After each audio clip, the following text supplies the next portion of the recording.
Welcome to the Shared Practices podcast. We are doing another episode on case acceptance, and I have back with us today, Kiera Dent is a long-standing friend of me, and I forget, George, did you have overlap with her in Sim Clinic at all? Yes. Okay. So both of us being Midwestern grads, we have a lot of ties here going way back.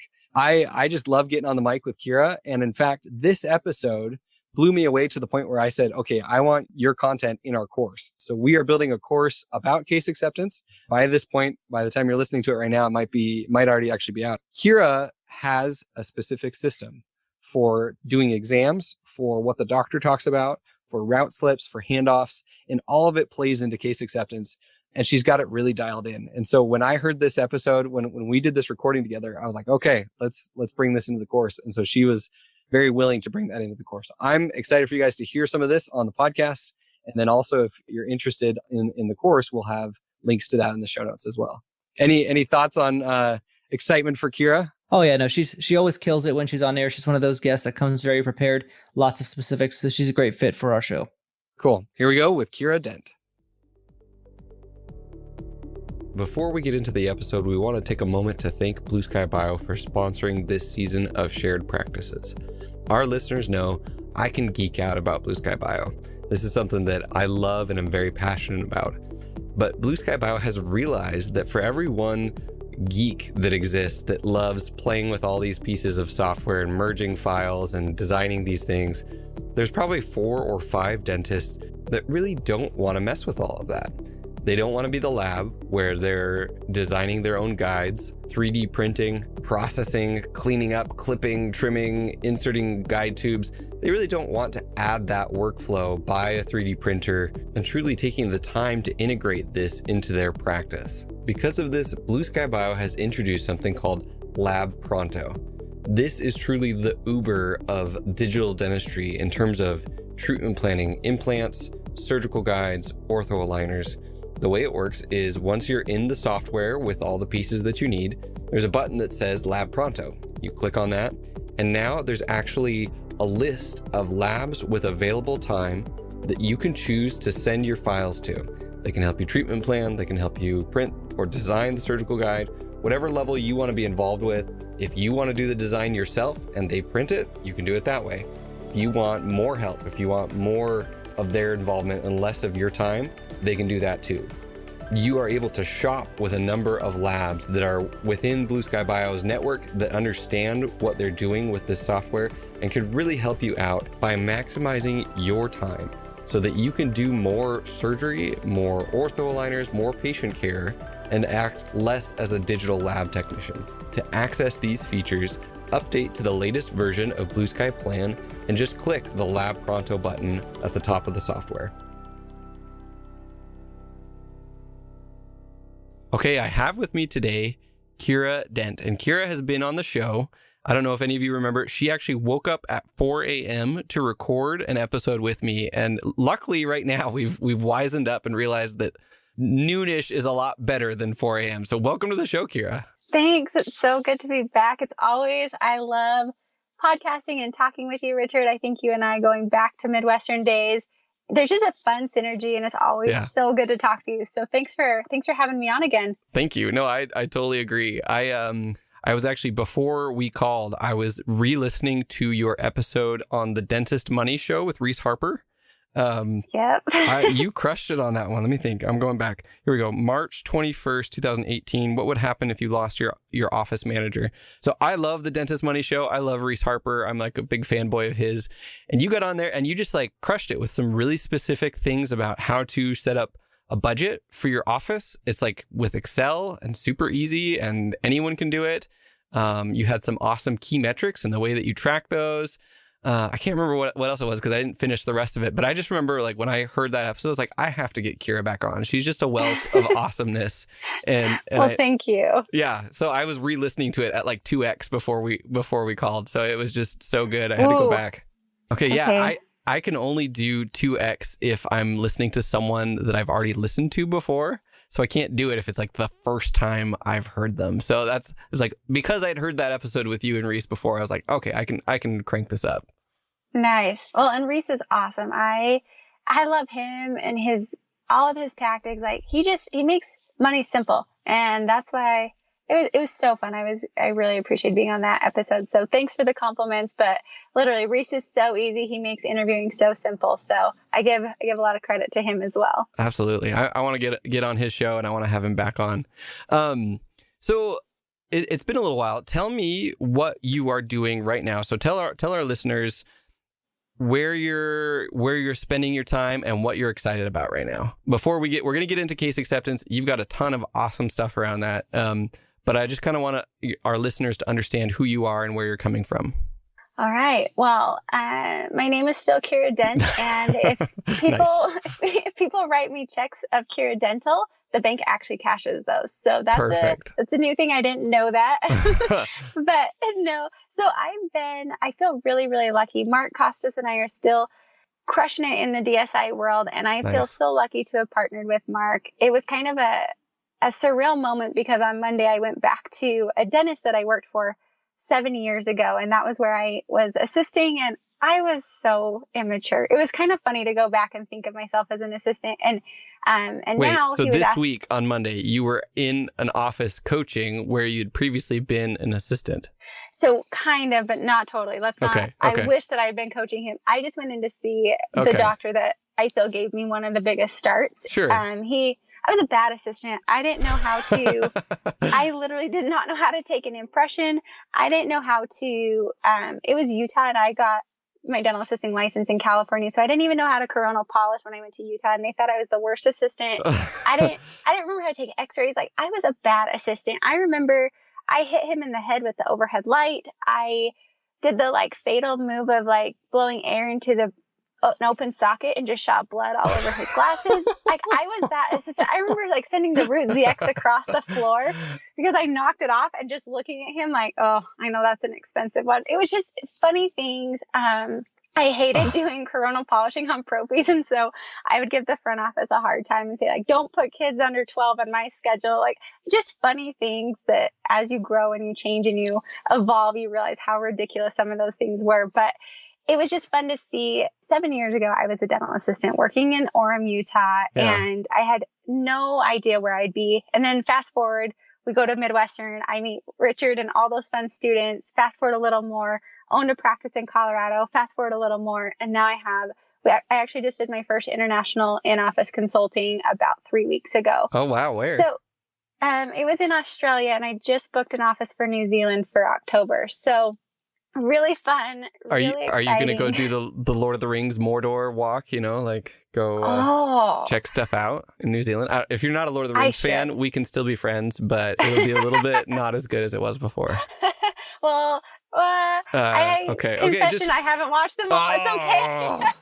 Kiera, knife to the heart. Okay, we'll move forward.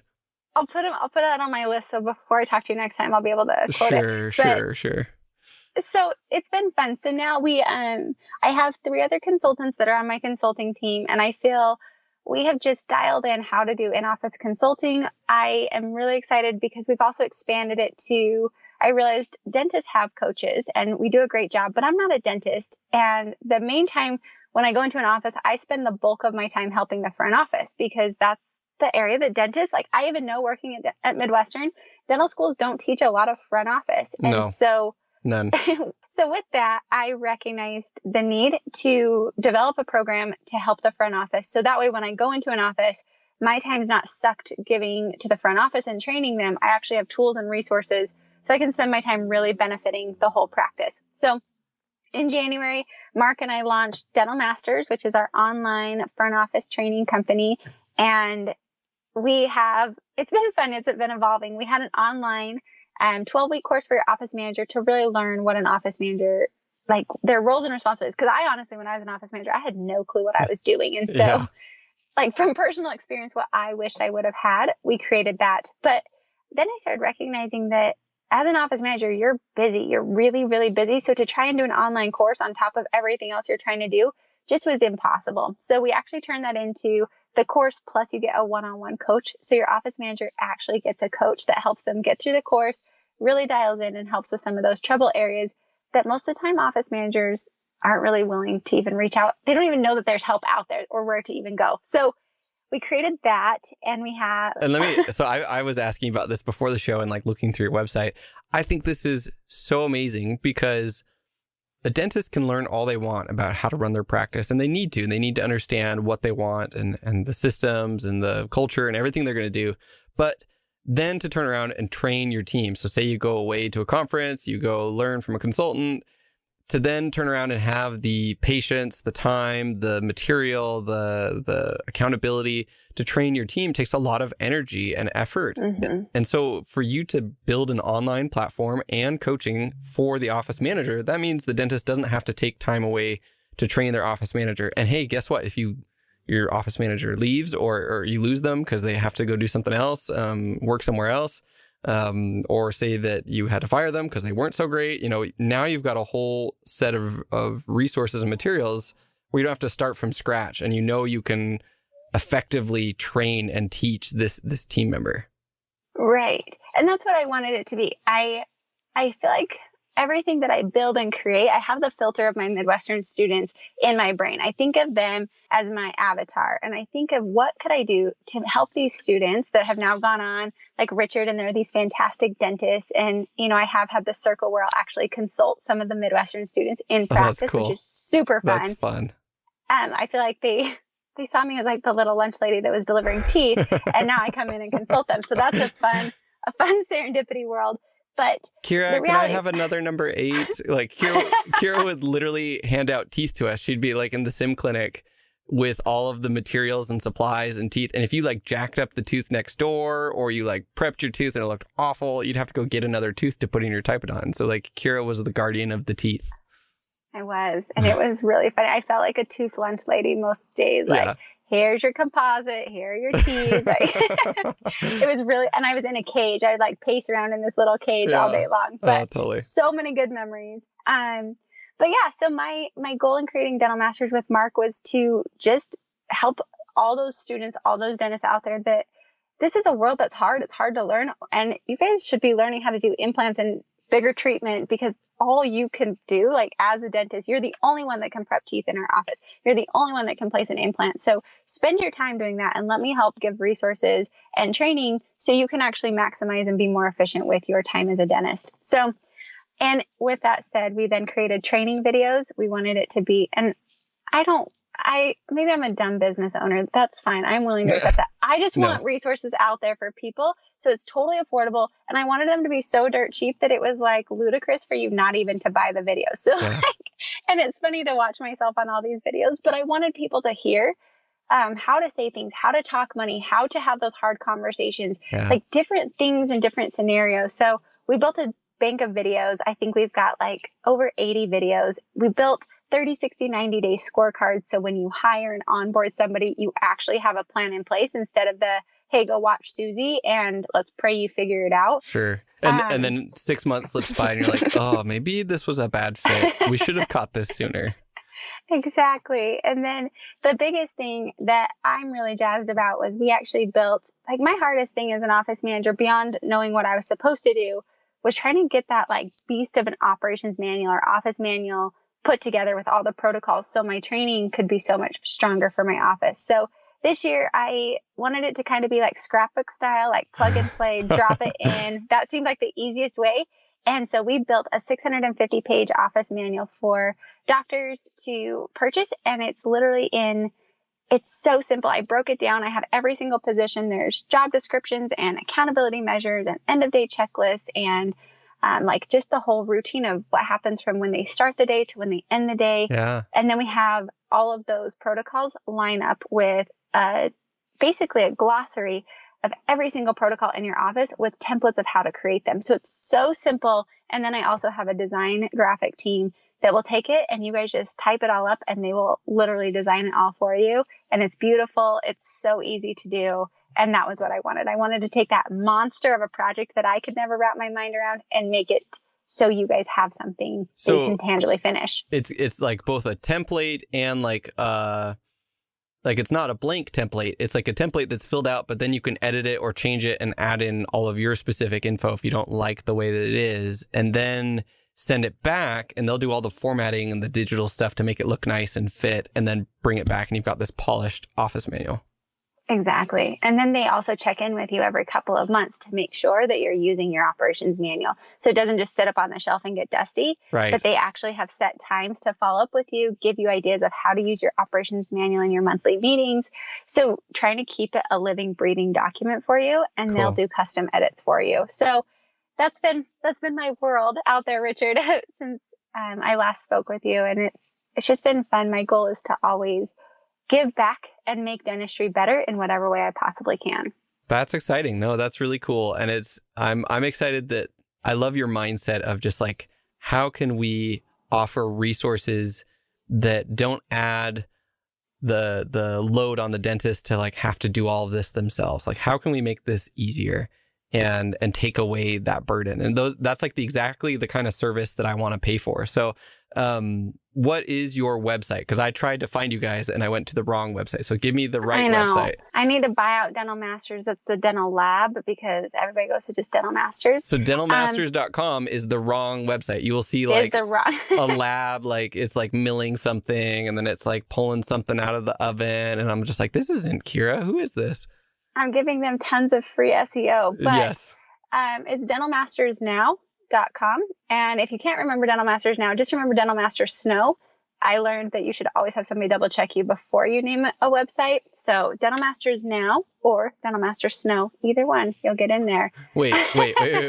So is there Dental Masters Snow is also redirects, or is it just, if you say it, Dental Master Snow is the same as Dental Masters Now. Okay. Yep. That was an oops. Now we can make fun of it and we'll actually remember it, which is perfect.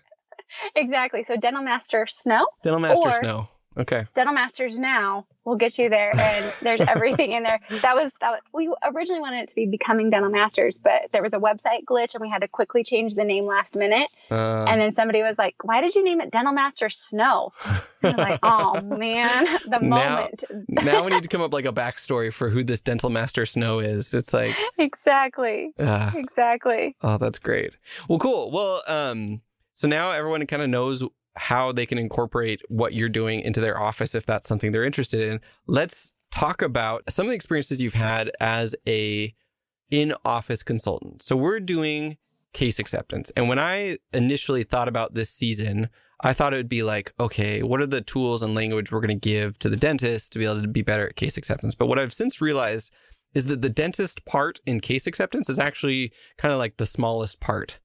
And that it starts well before the dentist ever meets the patient and ends well after the dentist ever meets the patient. So what's your perspective on case acceptance and where offices get it wrong and where they get it right?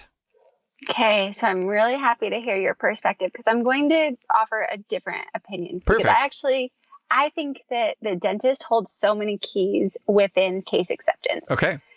And I used to think that, being a treatment coordinator myself, I thought my job as treatment coordinator was to close those cases. And ultimately, yes, you need to be able to close cases and not be afraid to talk money. That's probably like one of the biggest things I see are the treatment coordinators are too scared to talk money. So they just kind of like a new dentist who comes out of school and is afraid to talk a comprehensive exam because they don't want the patient to say no. Well, that's how treatment coordinators sometimes can be when they're too scared to talk money. So they'll scale it back to get a yes. And it's just one filling when all they need to do is do 5 fillings.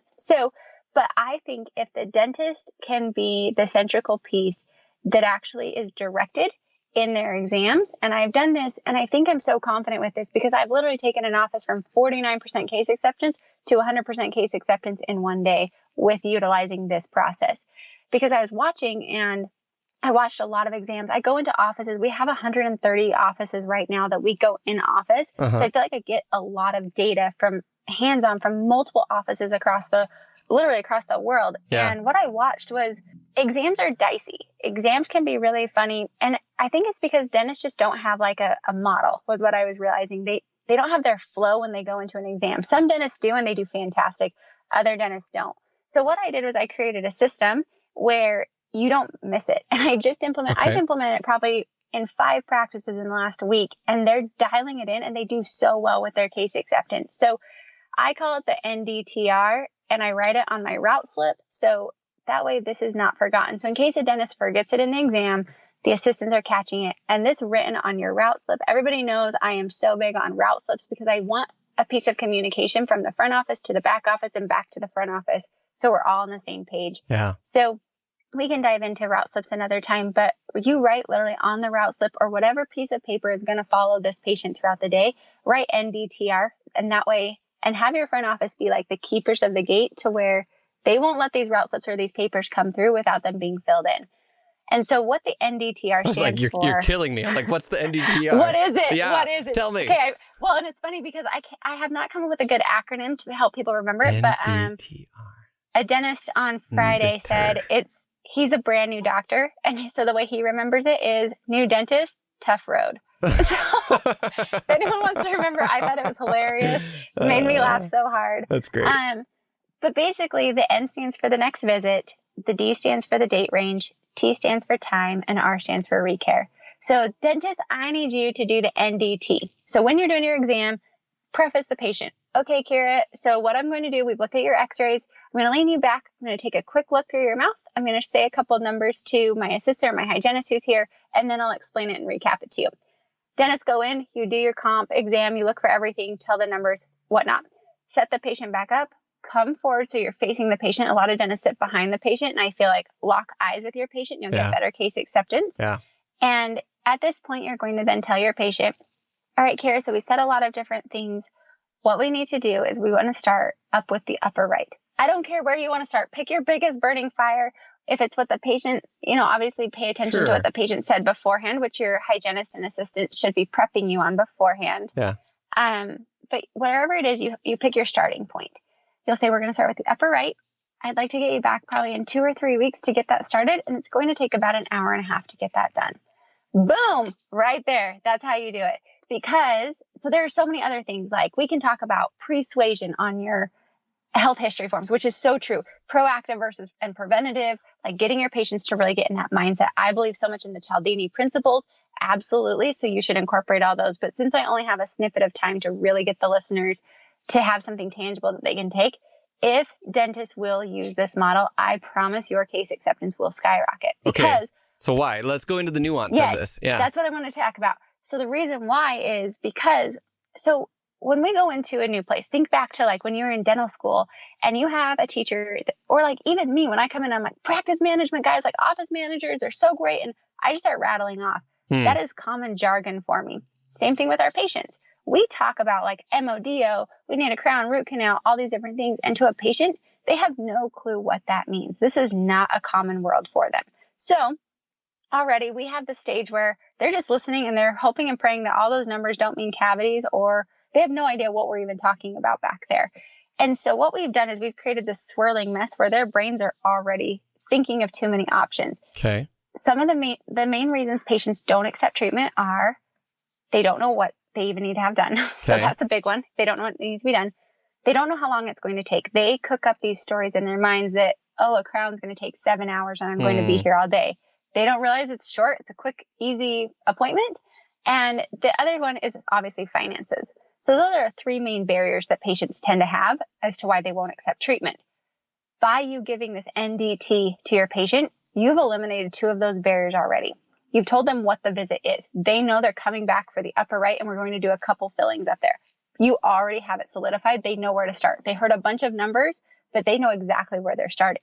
Number 2, you told them the time frame. And a lot of dentists are like, but Kiera, I don't really want to pressure my patients into coming. Like, I feel like. Let me try and like process this as you're saying it. So next visit, that means you're giving them the starting point of their treatment. Do you still tell them everything in their treatment, or do you just start with like what's next?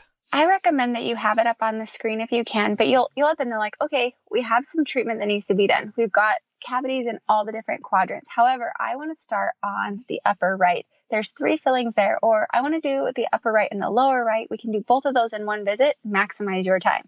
You always spin it to a positive. And yes, you do tell them the comprehensive treatment, but you have to give them a starting point so they can digest and easily come up with a solution of what they need to do to get healthy. Okay. Like they're just looking, they can't see the 100-foot vision. They can only see what's right here, right now. So helping them to digest that, they know they've got a lot of treatment to do, but this is where we're going to start. This is your first step to success. So, because if it's too overwhelming, they won't say yes. Okay, that makes total sense. And I love that. So next visit, and then D was date? Yep, the date range. Date range. So is that like saying, I want you to come back within 3 weeks or within a month so that this doesn't get worse? Like, how are you, correct. like, what's this, how do you phrase it and what's it about? Like, why is that so important to give that range? Awesome. So a lot of times I hear dentists and they'll say, we need to get that taken care of soon, or I really like to see you as soon as possible, or, let's make sure we get this taken care of. It's not specific enough. Those are so gray. Those are gray because soon for me versus soon for you, like soon for me is I'm going to see you in the next hour. Soon for you, if you hate the dentist, is next year. Yeah, sometime before I die, I should probably take care of this. And so with that, when they say soon, it's gray. Why are we, and our patients are already trying to digest everything we just told them. Why are we now adding an even bigger mountain where they're like, I don't even know when I need to come back. Like, I'm just going to push it off because it's too hard for them to make a choice. Okay. Our job is to simplify for them.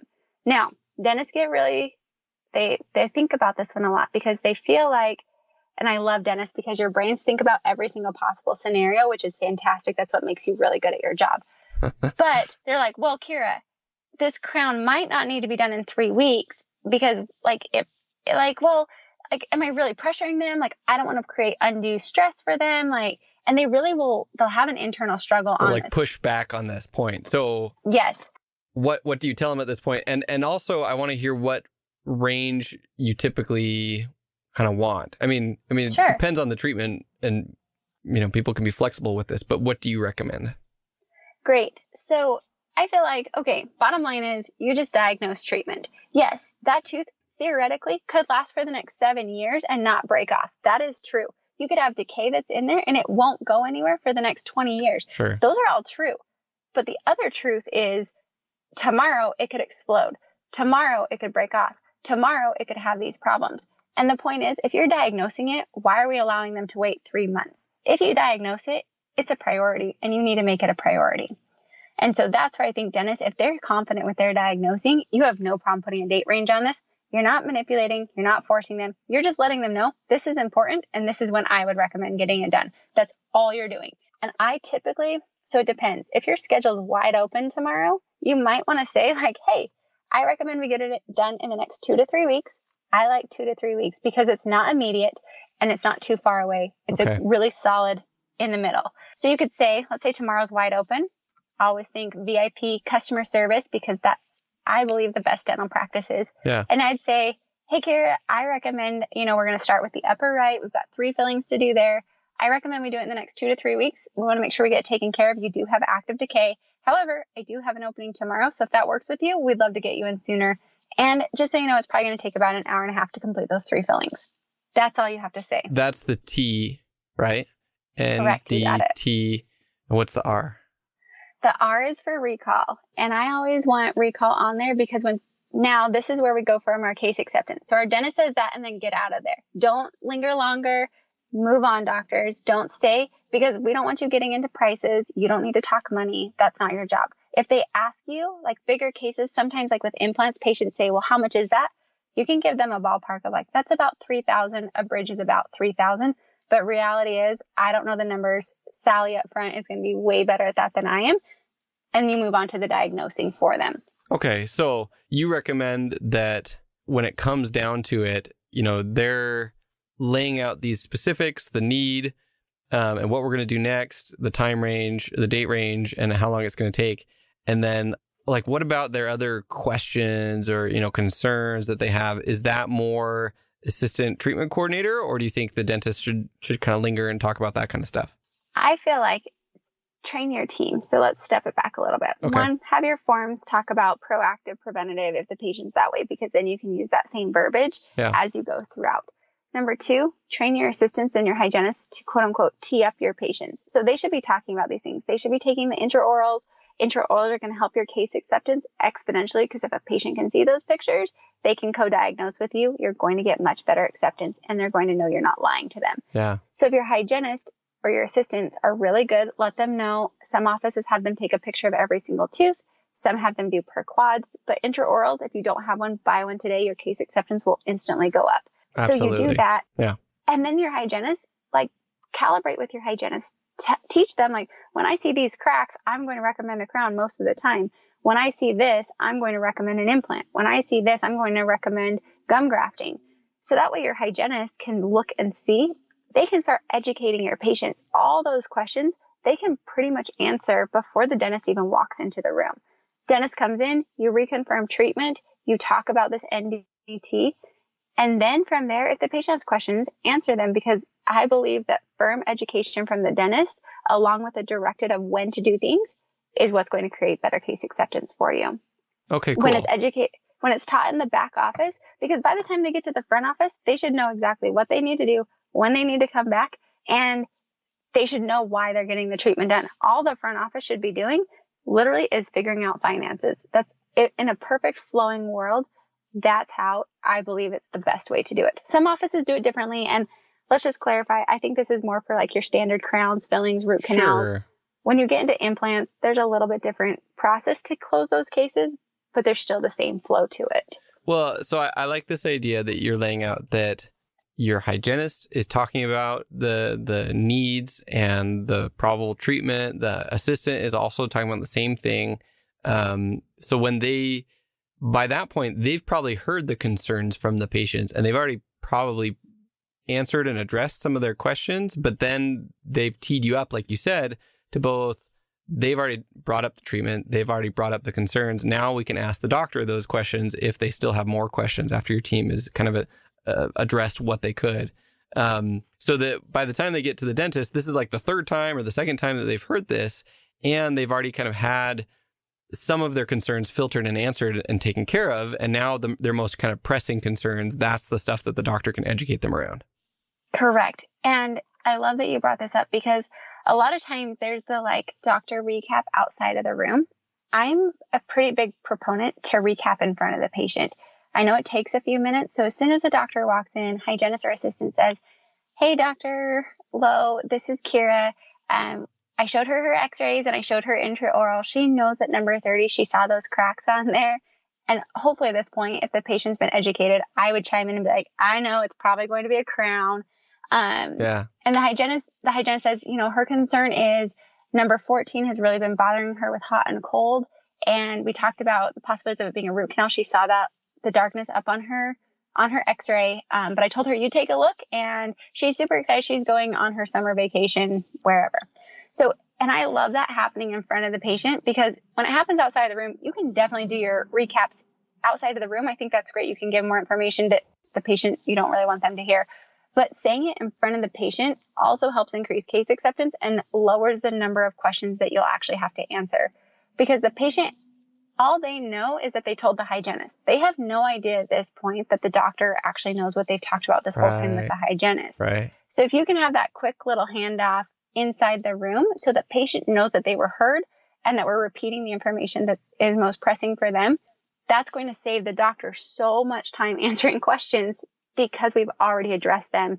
And then you really will answer the deeper questions that the patient really has. As we've worked with design ergonomics, I've actually gotten to know the founder of design ergonomics, Dr. David Ahern. He's a dentist, practicing dentist, still practicing to this day, despite the many companies that he's running. One of the things that I love about him is that he is obsessed with improving the flow and productivity of offices. And he has delved deep into the research inside of dentistry and outside of dentistry, and actually done a lot of experimentation and research on his own. And they've found that the flow and layout of your practice can help make anxious patients more comfortable and can make patients in general more willing to accept treatment. They've found studies that have shown that requiring a buyer to move from one location to another during the decision process has a negative impact. So we present treatment in the chair, and then we take them to the front desk, and they've found that decreases case acceptance. So to address this, Design Ergo creates operatories that are both comfortable and fully able to present treatment, take payment, and schedule procedures. This is just one aspect of the patient experience that Design Ergonomics has figured out and bakes into their project development and the layout of your office. So if you're doing a startup and have complete control over the patient experience and the flow of your office, why not work with a team who cares about all of these things, who's done the research, and who has done it over and over and over in very high-producing, very successful offices. Reach out to Design Ergonomics. Go to www.desergo.com.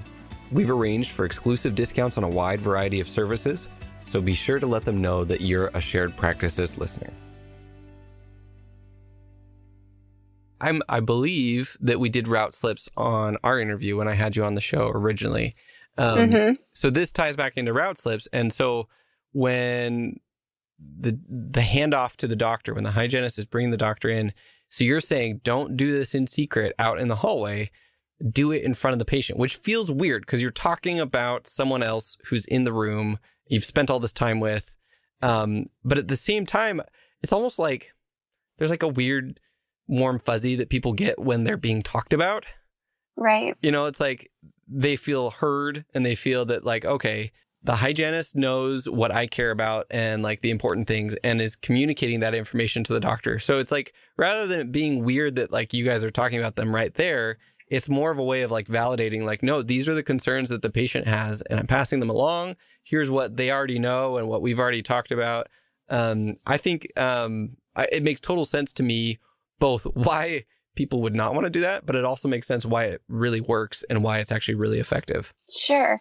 And I love like behind the patient, having the hygienist fill out like a quick little, it can be like a half a sheet that's laminated where it says like the x-rays that were taken, the patient's primary concerns, because doctors, when that hygienist meets you outside of the room and they give you the quick recap and you walk into that room, your brain tends to be thinking of like the 25 other things going on. Yeah. So having that little slip of paper behind, and I can share examples. It's super easy, but basically it just breaks down what the patient's primary concerns are. So it's there. So as the hygienist is telling you, again, like I said, you can have that little huddle outside of the room without the patient, because sometimes there are things like, sure, this patient's a gagger, or this patient's things that crazy. You should know that. Exactly. And, or they're going to talk to you forever. So let's hop to, Yep. Those types of things definitely have that quick recap outside. But the point of that quick handoff in the room is we recap the main points that that patient was concerned about. Having that little slip of paper behind the patient's head where you're going to be looking at x-rays also helps the doctors be more focused, because the hygienist has already talked to them about these 5 things that they've written down.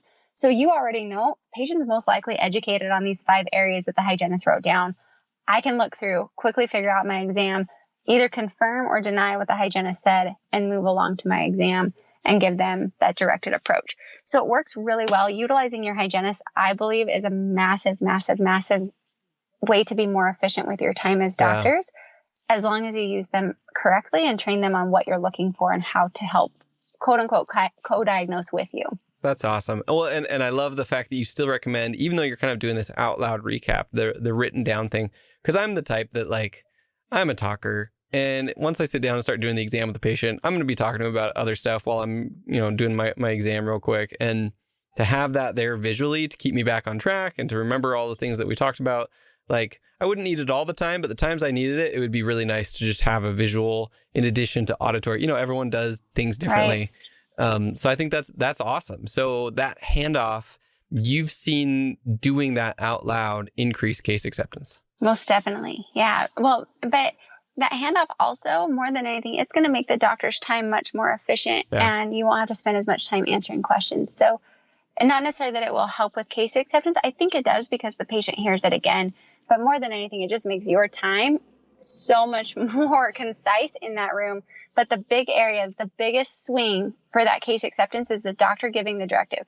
Patients, when they hear what they need to have done from the doctor, patients accept treatment. And it happens time and time and time and time and time again. When patients come up and the doctor hasn't been specific of what needs to happen, when it needs to happen, and how much time, patients come up and they're waffling. They're like, well, is it really that important? How long should I wait? They're trying to make deals with the treatment coordinator up front.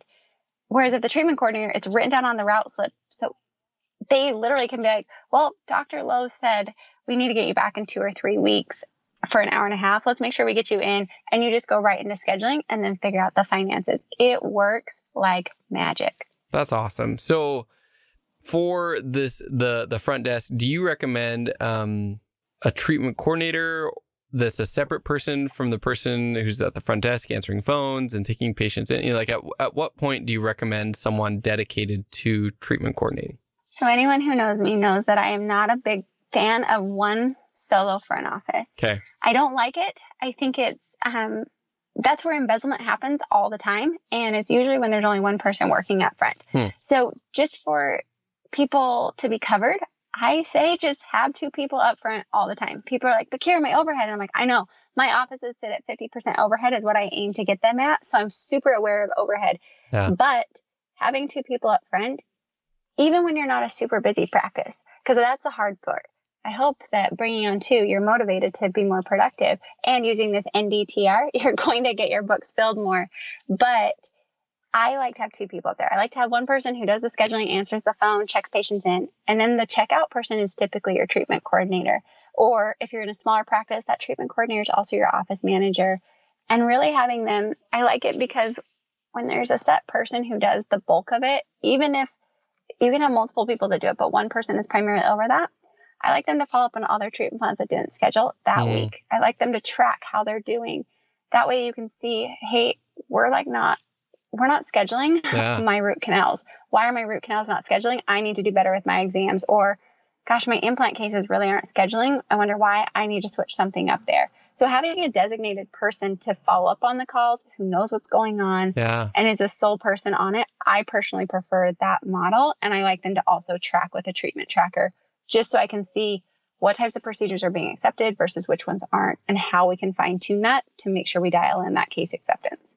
Okay, so the advantages of having this second person up front is, one, they're not going to be, while they're talking about treatment and scheduling these patients, they're not going to be missing phone calls. There's not going to be people waiting for them at the front desk. But more importantly than that, this person has ownership of people coming back for treatment, of not just, because treatment plan acceptance doesn't finish until the treatment's actually done and the money's collected. So they're going to know, okay, X, Y, and Z, this type of patient is not scheduling, or we're falling through here, or we're having this problem. So they can track that. So do you have them, like, what kind of metrics are they tracking specifically for case acceptance? So there's a couple different ways. My favorite is I like them to come out and show this is how much treatment was diagnosed for the doctor and the hygienist. If you have multiple doctors, you track which doctor it was for.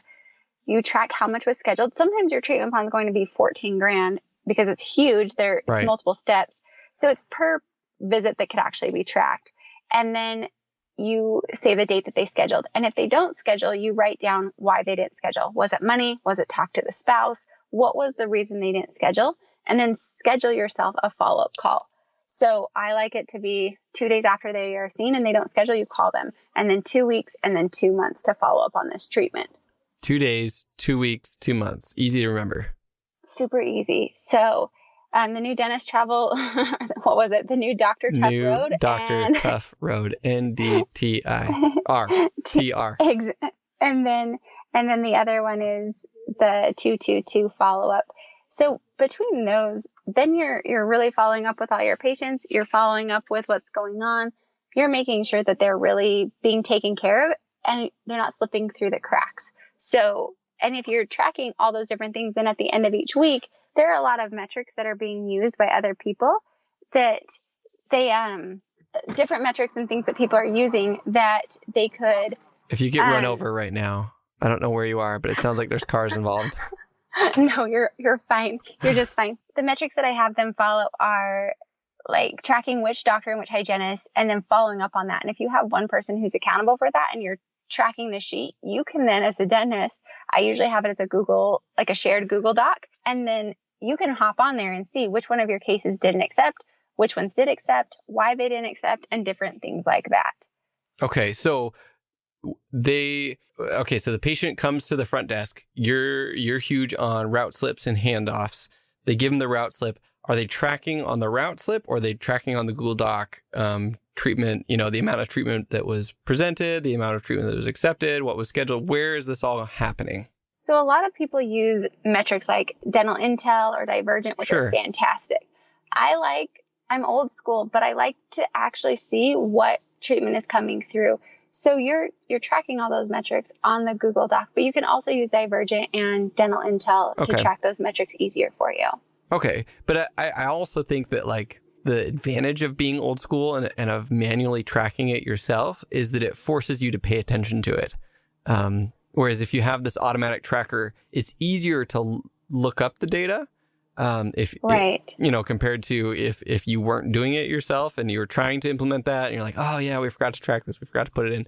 But by being a little bit old school and tracking it in a Google Doc, you just have a better gut feel for the data. You have a better sense. And so your front desk treatment coordinator would know, like, okay, this is where things are going and here's the trends and here's my Google Sheet. And so I think that's great to manually do it. And maybe you don't do it like that forever. Maybe you try and increase your case acceptance and you decide we're going to try this for 3 months and see where it goes and see where we can improve. Because it is timely, and there are easier ways to do it. I mean, sometimes I'll print a schedule out and I'll just use 2 different highlighters for like accepted or not accepted. And then the ones that didn't accept, I follow up on those. But I really love to see which doctor, which hygienist, because sometimes there's a dynamic duo and one hygienist and one doctor really can sell cases better than another hygienist and doctor. So you can see what is going on, and then you can actually have training, or you can go watch and you can see what the differences are, but it helps you dial in and actually figure out what parts of your case acceptance aren't working, or what parts of your exam aren't working, or is it consistent? What patterns? It just allows you to see the patterns more readily and more easily when you actually track it by hand. Cool. That's awesome. So it's something that's going to give you a nice feedback loop that's baked into the way that you schedule patients. And that feedback loop, I think, is what a lot of people are missing. They're not tracking these things. They're not following exactly what happened to this patient in that case. And they just don't know. They just, a month goes by and you're like, oh yeah, I never saw this person again. And if you don't have that 2 days, 2 weeks, 2 months, how much, like people do these 2-day calls, 2-week calls, 2-month calls. What response have you gotten from your financial coordinators doing these calls? Like, are they surprised that people actually schedule treatment when you do the 2 days, 2 weeks, 2 months, or is it difficult to get a hold of people? What's the trend? It varies. And I feel like it just depends on, if you're going to leave a voicemail like, hey, it's Kiera, you didn't schedule your treatment, so we wanted to call and just schedule you. That's not a really good call to action. It's You're paying attention to what their personal motivator is. Hey, Kiera, I was just giving you a call back because I know you said you're going to talk to your spouse. I wanted to follow up with you and see if there were any questions I could help answer. So being very intentional on those follow-up calls, people tend to schedule. And that's why I like the 2 days, 2 weeks, 2 months. And then after 2 months, you send a letter and you wait until they come in for their 6 month. But it tends to be a pretty good rate. But also when the other benefit of it is when your front office knows they have to make those calls, they get really good at closing cases as well, because people don't like to make phone calls. They don't like to follow up. It's hard. So if they know they have to follow up and you're going to be checking in on them on all these calls, case acceptance naturally goes up as well, because there's a not as fun of a job if they have to follow up with them later on. That's like the phenomenon when you're using MyFitnessPal. You like eat less food because you're like, oh, I don't want to have to freaking put this in MyFitnessPal. I'm just not going to eat it. So exactly. It's perfect. Same model. Same model. So these were some really, really great specifics. I want to jump back here kind of as our last thing. You mentioned at the beginning of the interview that sometimes, new dentists or treatment coordinators have a hard time talking about money. They have a hard time, putting those numbers out there or bigger cases. And so they'll tone it down just so they get a yes. Mm-hmm. How have you helped people get past that mental barrier? Such a good question, because I deal with this a lot. Yeah. Number one, I think getting into a good space with yourself and remembering that you're doing a service and people need to pay for that service. Like, you just need to accept that. Yeah. There's nothing wrong with asking people to pay for a service that you did. What's wrong is if we didn't talk to them and we didn't educate them and they didn't say yes, then we're in a problem. But if we educate them beforehand, it's okay to talk money. So that's the first thing. The second thing is, don't assume. So often people assume because we connect. We're people and we like to connect with others. Yeah. And so when we assume everyone's just like us. And the reality is we're all very different people. Some people are just like us, but most people aren't, and they have different things. So don't ever assume, because what we do when we assume is we create solutions to problems we don't even have. We assume that because for me to drop $1,000 for a crown is a lot, that's how it's going to be for every single patient. Right. But for a lot of patients, it's not a big deal. But because that's who I am, I'm going to present treatment that same way. I'm going to diagnose treatment that same way. We try to connect with people, but in doing so, we tend to walk ourselves out of treatment case acceptance that could be there. So the way I work through this is I just say, you just have to be okay talking numbers. When I first started dropping like $30,000, $40,000, $50,000 treatment plans, that was wildly scary. I felt like I'm not even old enough to have a car. Like, I don't even know what real life is like. And yet I'm telling you to spend 50 grand. Like, this is wild for me. Yeah. But I always say you go in, people look for the bottom line. So there's two different models. One, I'll give you an example for like fillings, crowns, root canals, the more bread and butter dentistry. I think those treatment plans are very different than your high end big cases that are really expensive. Okay. So if it's like a crown prep, you know what you're going to do. I personally, and every consultant's different, everyone will tell you differently. My personal, I think it's easy, it's efficient, and patients like efficiency. Our doctor just told us NDT, we know what's going to happen. The assistant came up front, they said, okay, Kiera, here's Sally. Dr. Lowe needs to get her back for the upper right. We're going to do those 3 fillings. He needs to see her back in 2 to 3 weeks, and it's going to take about an hour and a half. And could you please schedule her for her cleaning? Assistant leaves. At that point, me, the treatment coordinator, say, okay, Sally, let's get you scheduled. It looks like 2 to 3 weeks. Dr. Lowe is really busy. I have next Wednesday at 8:00. Let's reserve that time for you. I personally just like to get them into an appointment. Some people like to go over the financials first. I don't think it really makes a difference. It's really just, they know what they need to do and we're making that a priority. Maybe I disagree. I think your method is better. I think sometimes talking about the financials first is like assuming that it's conditional on them accepting the financials that they're going to schedule. Whereas if you schedule first, then it's like assuming they're going to take care of their teeth and accept treatment. And now it's just working out the details. So I like how you said that. I've never been able to verbalize what I feel internally, but that's exactly how it is, because I am assuming that they're going to fix their teeth. I am assuming they want the appointment. And I am assuming that because I'm going to respond based on those assumptions. So, and then after that, I print out a treatment plan and I'll go through it. Yes, I tend to, depending upon how big the treatment plan is, if we're talking a couple things, they're probably coming in for 2 visits. I print the whole treatment plan. I let them see, but I also show that it's broken up. This is where like I have a whole spiel on like insurance and care credit and different options. I am not crazy about presenting all my financial options right away. I like to hold some aces in my pocket. So first and foremost, I'm going to say, okay, Sally, so it looks like we need to get you back for those 3 fillings. Insurance is estimated to cover or $450. Your out of pocket is going to be $250. And I stop. I'm silent. I wait.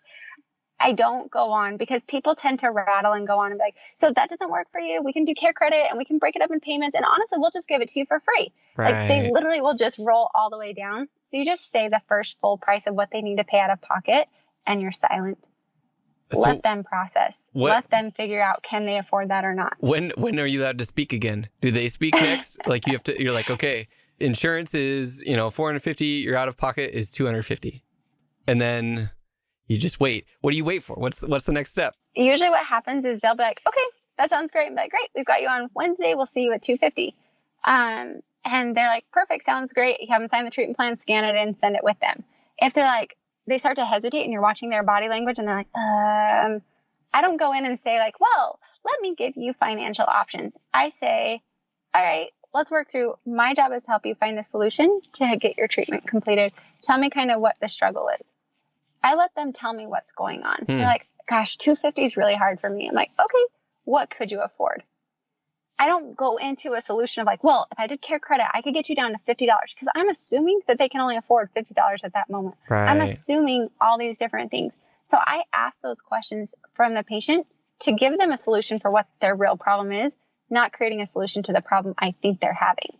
This is awesome because I've seen people say like, oh, you should have 3 or 4 financial options. It should be real simple. It should be on like a single page that your team can talk about. But you're saying present the obvious option, insurance portion, your portion, pause, let them process that and say yes or no, or not yes or no, but get through that and either accept, move forward, or they have some issues. Now, instead of saying, well, here's option A, B, C, D, instead of overwhelming them, you're letting them come back. You're saying, what could you afford? And I love that. It seems like a difficult question to ask. But why? I don't know. That's what we ultimately want to know. But we as humans, we don't want to be in this uncomfortable world. So we are like, well, you can have pink and purple and blue and orange. And we try to get out of it. Right. And in doing so, we're not even giving them what they're actually asking for. Yeah. And I think being intentional really, that's when you dial it in. And it's not hard, because the reality is, if we can like save the patient 15 minutes of not offering them 5 options of payment, and we can just figure out what they want, that's better customer service than offering 3 options. Now, I'm probably going to be like scorned by a lot of other consultants by having this model, because there is another benefit of showing them other options that they can pay, because then they know what their options are. I know what all the aces in my pocket are. So I tend to go from full payment, see if they can accept that. Go to the next one where I do 50-50. Then the next one's going into care credit. And then the last resort is, let's take some deposits, book you out 3 months, and have you put deposits down. So I have all these different options. Or if they want to pay in full, I'll give them, 5% off or whatnot. So there's lots of different options. But I personally have found, you guys can tell, my model is, I don't like them to be overwhelmed in the exam. I like my doctors to tell them exactly what they need to come back for. I like my handoffs to be spot on. I like my handoffs to be transparent. And then I like my treatment coordinators to really just go for what the actual problem is and create the solution for their true problem, not trying to create solutions for problems they don't even have. Perfect. This is awesome. And I love those 2 really specific ways. And I think it takes a skilled treatment coordinator to do that. And there has to be understanding, training, intention with the desire to give the patient the best solution, but also give the practice the best option that's going to protect the practice. If we just did care credit for everyone, it's like, if they can pay up front, we'd rather do that than take a 10% hit on care credit. Exactly. And so, but that's also another thing where manually tracking your treatment coordinators can put in there like, okay, today I did all 3 options and these were the case acceptance I got. Today I just offered in full this one. You can track to see what your secret sauce is. For me, this is my secret sauce. I can close $40,000, $50,000, $60,000, $70,000 cases with this model. I just go in very confident and I'm like, we're paying for this. My job's to find a solution for you. Yeah. That's my model. So everyone has to find their model of what works for them. But the bottom line is, like you said, know what you want the patient to have. Having that objective, we want them to schedule and want them to pay in full that day. If you know those objectives, like those are your objectives you're trying to get, you will then treatment coordinate differently, as opposed to like, well, I just want what's best for my patient. But what's best for the patient is what we assume is best for us. And that's not always what's best for everyone. So I always go with, what does my doctor want? My doctor wants me to schedule. My doctor wants my patient to have a great experience. And my doctor wants the patient to pay in full. Those are the 3 things. I need to work on this and make it happen and do the best that I can possibly do. Awesome. This kind of like was full of amazing specifics. So I'm just going to go over them again real quick. NDTR, so next appointment, date range, time that it's going to take, and then recall. And then we had, for the treatment coordinator, we had their tracking things and calling back 2 days, 2 weeks, 2 months. And then the pregnant pause after offering their portion, followed up with what can you afford? I think those are all really, really specific things that people can take and implement in their office. And if this is something that you want Kiera's help on, she's got this awesome dentalmastersnow.com that can help you out. I don't know who this Master Snow is, but he's good. He's pretty great. He's great. Good. And I think you said, I'm hoping we're airing this before October 25th, but you're in October, you're doing an event in Scottsdale, right? Correct. We're going to be doing phone skills and scheduling. Those are 2 really hard things that don't even need to be hard. It's just this simple verbiage, and we can help your teams drill it out, really get comfortable with having those quote unquote uncomfortable conversations and making them comfortable. Awesome. How else can people get a hold of you if they're like, that Kiera was awesome. More Kiera is good. More Kiera, I hope, is always good. Always Kiera's good. Dental Consulting. You can always shoot me an email, kirasdentalconsulting@gmail.com. Cool. You can always call me. I have clients that call me all the time. I do free consults. Really, I just want to help people in whatever way I possibly can. So Dental Master Snow, Kiera's Dental Consulting, or you can always give me a call. Awesome. Thank you so much for being on the show. This was a blast. It was so fun. Thanks again, Richard. I always love being on your show. We'll have you back for sure. Talk to you later. Bye. Bye. Okay, that was great. Kiera crushed it. She always does. From her information about handoffs, I love her system specifically of NDTR, which is break down what's the next visit for the patient, how the date range for how soon they should come back, how long that appointment is going to take, and then the recall. So that NDTR is going to make it easier for your patients rather than having to accept everything all at once. Gives them one thing for their brain to process. The next visit, when they should come back and the urgency of that appointment, how long that appointment's going to be, and then also knowing kind of their recall and making sure that they're scheduled for that. I love that she's built this little teeny system and baked that into every single one of the exams that she has her doctors do. And we've seen the results from people practicing that. Any last thoughts on kind of like how people can improve their exams or handoffs or route slips? Do you guys use route slips at your office at all, George? Yeah, we do. We use the PACE and Vision forms. And, that's one thing that I'd like us to do better at. I think we use the routing slips, so we don't use them as well as we can. Okay. There's information on them that's being ignored or neglected just because we don't have it very organized. So that's something in the future we'll address. Well, and that's specifically in her section of the course. That's one of the things that she really breaks down is not only route slips, but how to incorporate NDTR into your route slips so that you're using those and also using those route slips in your meetings. So that's something that if any of our listeners are really interested in, definitely jump on that wait list for the course. And anything else before we wrap it up, George? Yeah, I'm going to keep harping on this anytime it comes up because I think it should be one of the biggest takeaways from the season is how much of the case acceptance that she talked about in the episode is not related to the dentist. It's so much more of a team game than people maybe realize. And I think that's what I've realized so far in practice is how much it's on your team and how much we think it's on us only, but it's really everybody, including us.